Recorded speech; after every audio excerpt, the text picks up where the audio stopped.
Alright, Filipino reaction. Okay, reaction video tayo mga kaibigan. Dito siya nagte-trending ngayon na ito na.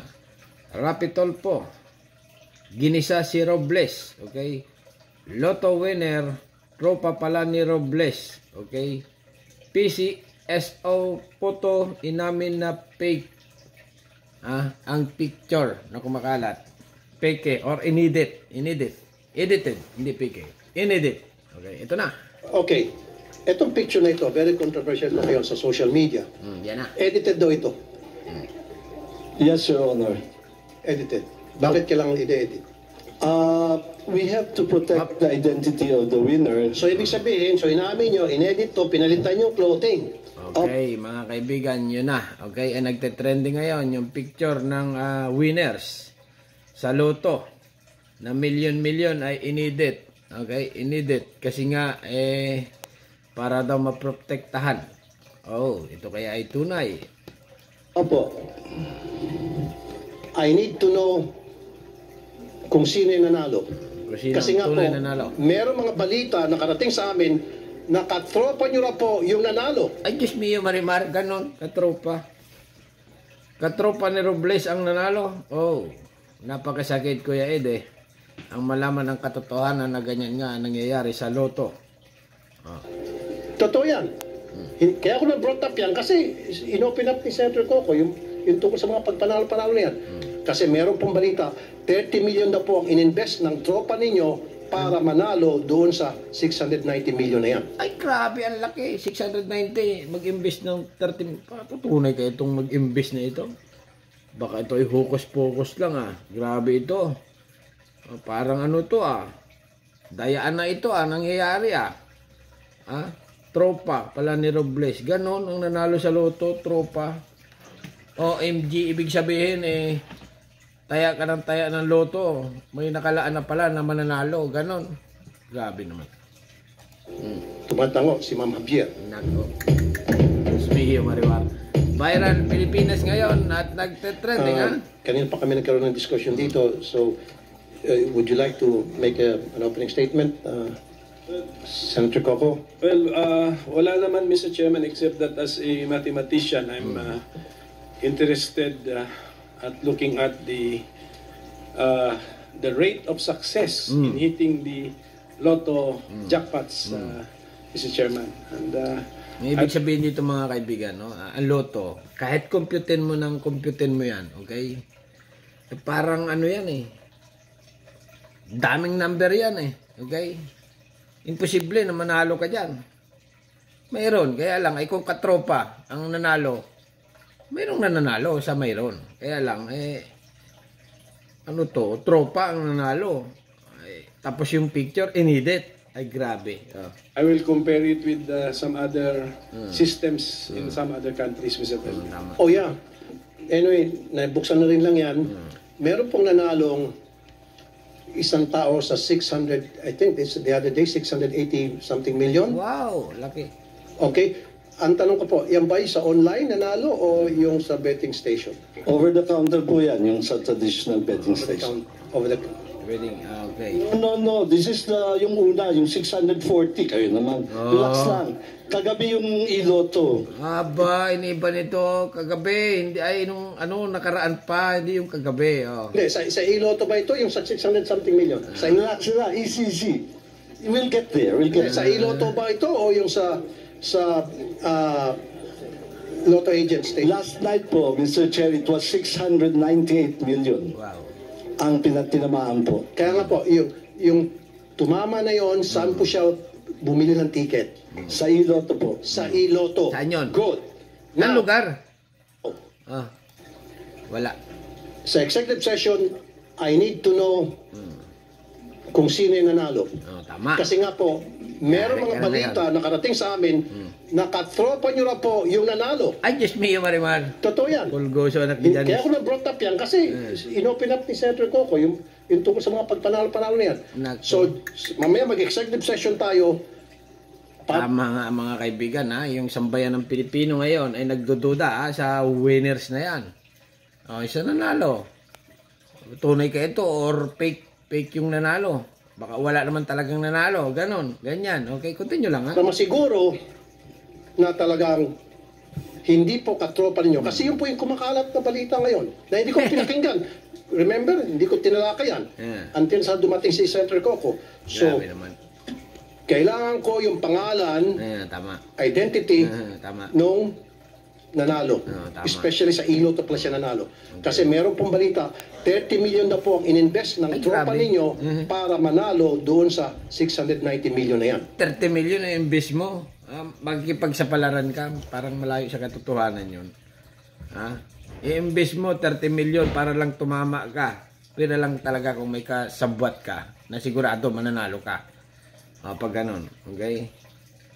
Kung sa bomba ng tubig, kailangan ng pangati, okay? 30 million, laki, okay? Jackpots. Jackpot. Mr. Kaya Chairman. dumakpat ka. I will compare it with some other systems in some other countries, Mr. President. Oh yeah. Anyway, nabuksan na rin lang yan. Meron pong nanalong isang tao sa 600, I think this the other day, 680 something million. Grabe, laki. Okay. Ang tanong ko po, yan ba sa online nanalo o yung sa betting station? Over the counter po yan, yung sa traditional betting station. No, this is yung una, yung 640. Kayo naman, relax lang.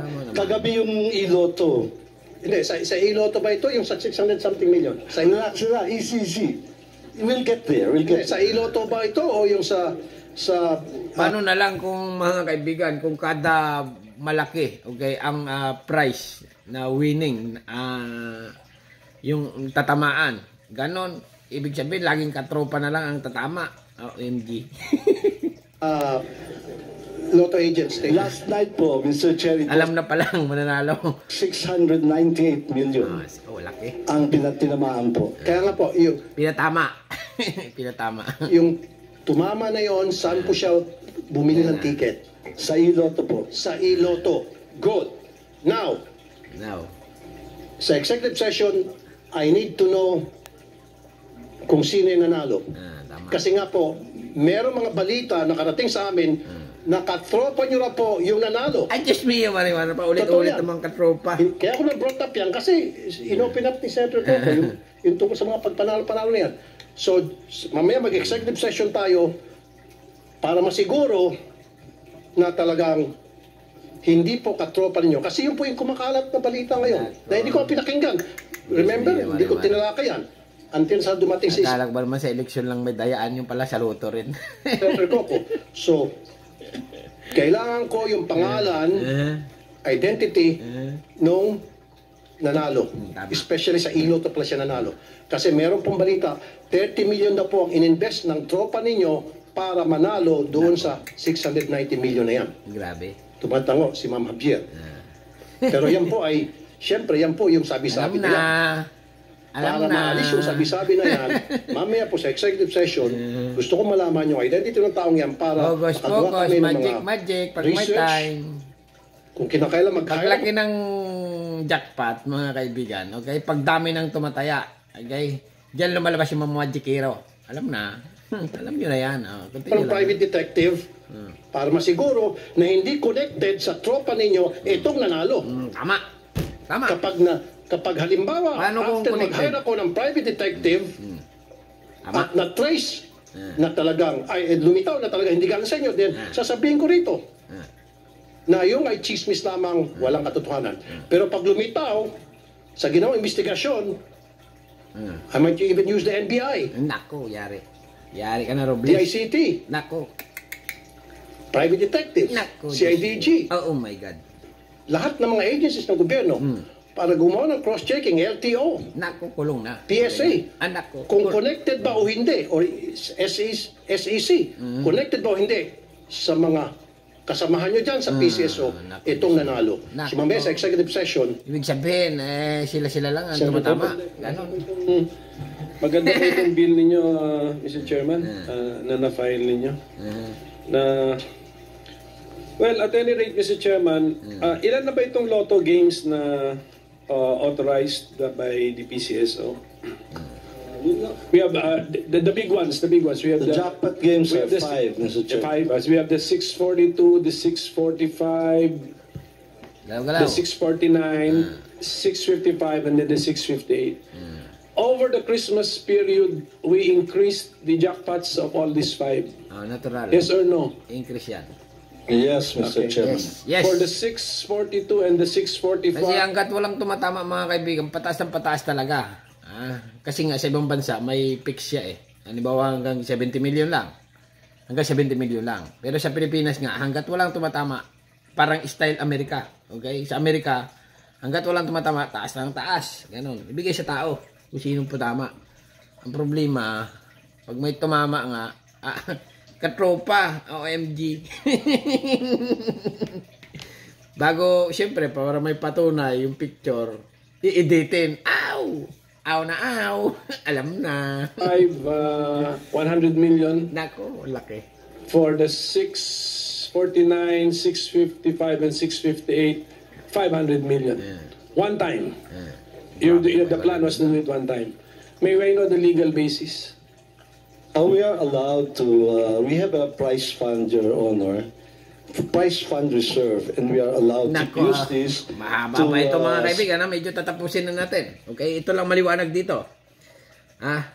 Si Robles ay ginisa na sa Senado kasi nga yung picture na kumakalat ngayon sa social media ay edited. At ang sinabi nga dito ng PCSO ni Robles na edited talaga daw para maprotektahan yung identity. Okay? Kaya lang, ang sambayan ng Pilipino mga kaibigan, katulad nga nito, ay siyempre, nagtataka. Bakit kailangan editin ang picture na yan?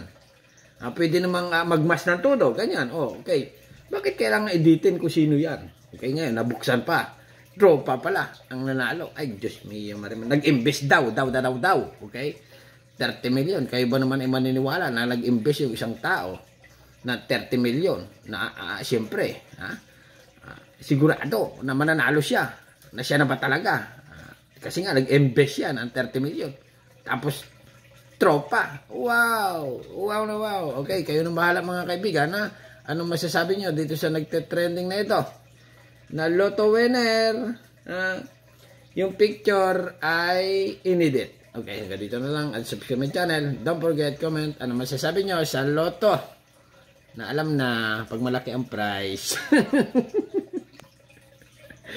Tropa ang tatama. Alright, subscribe my channel. Don't forget, comment. Thank you. Bye-bye.